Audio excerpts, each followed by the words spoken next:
লোকে নাকি বলে রঘু মাকালির বেটা।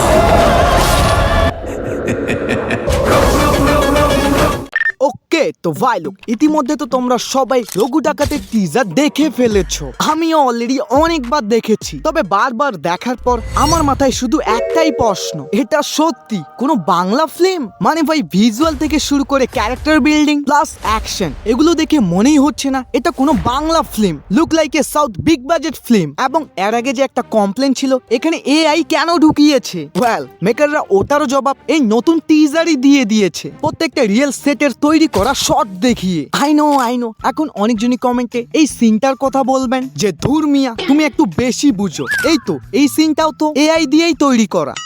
ये फंस गया सीएम। ওয়েট মূলত ভাই তুমি হয়তো এই টিজারটাকে মোবাইলে দেখছো, আমি কথা দিচ্ছি তুমি এই টিজারটা একবার কম্পিউটারে নালে থিয়েটারে গিয়ে ওয়াচ করো, লিটারালি অন্য লেভেলেরই মজা পাবা। আর হ্যাঁ, দেব এখানে কি করেছে ভাই, তার এন্ট্রি বলুন বা অ্যাকশন প্রত্যেকটাতেই তিনি ফাটিয়ে দিয়েছে।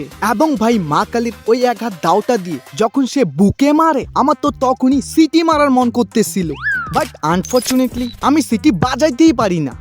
আর ভাই শুধু এই কয়েকটাই সিন না, এছাড়াও দেব যখনই স্ক্রিনে আসে অন্য লেভেলেরই একটা ভাইব নিয়ে আসে। তাছাড়াও অনির্বাণ, হয়তো তিনি এখানে নেগেটিভ রোলে থাকবে, কিন্তু তাকে এখানে যেভাবে প্রেজেন্ট করা হয়েছে ও তার লুক, ভাই এই লোকটা অনেকদিন ধরে কোনো মুভিতে কাজ পাচ্ছিল না, তবে এবার যেহেতু রঘু ডাকাতে পেলো তাই পুরো ক্যারেক্টারে নিজের জীবন দিয়ে দিয়েছে। মানে তার অভিনয় একবার দেখুন, জাস্ট আনবিলিভেবল। এছাড়াও আরেকটা জিনিস দেখে আমি খুশি হয়েছি যে ডিরেক্টর ফিমেল ক্যারেক্টার একদমই আন্ডার এস্টিমেট করেনি, তাদেরও খুবই সুন্দরভাবে প্রেজেন্ট করেছে। দেন যখনই ইদিকা বাল আসে সেই সাথে তার ব্যাকগ্রাউন্ড মিউজিকটাও রোমান্টিক হয়ে যায়। আই মিন মুভিতে লাভ স্টোরিরও একটা অ্যাঙ্গেল থাকবে। আর ভাই বলতে গেলে টিজারটা নিয়ে অনেক কিছুই বলার আছে, কারণ এরকম টিজার আমি গ্যারান্টি দিয়ে বলতে পারি এর আগে কখনোই বাংলা ইন্ডাস্ট্রিতে করা হয়নি, কারণ এই সিনেমার visual plus set design plus BGM এত সুন্দরভাবে বানানো হয়েছে যে সবকিছুই দেখতে রিয়েল মনে হচ্ছে।